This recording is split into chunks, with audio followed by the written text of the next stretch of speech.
আমার মতো। তাহলে কি এই হলো? তুই এখন খাইস না। চুপ কর, একটু খা। খাও, তুই স্টপ কর। বাবা তোর জন্য বসলো না?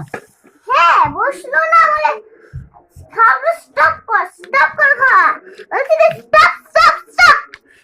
তাহলে একদম সব নোংরা তোর খাবার উপরে ফেলে দেবো। কেন? তুই তো মাকে বলেছিস খেয়ে নিতে। না, মাকে তো বলেছি আমি খেয়ে নিতে, তোকে আমি বলিনি। তুই কেন? তো ও খেতেই থাকছে, বারণ করছে বলে তা খেতেই থাকছে। খাবার ঢুকছে ঢুকছে।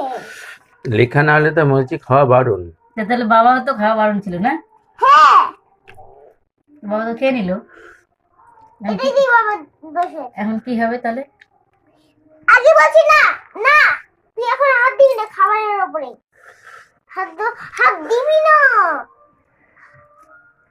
হাত হচ্ছে না, খাবারের উপরে হাত ধরবি না একদম।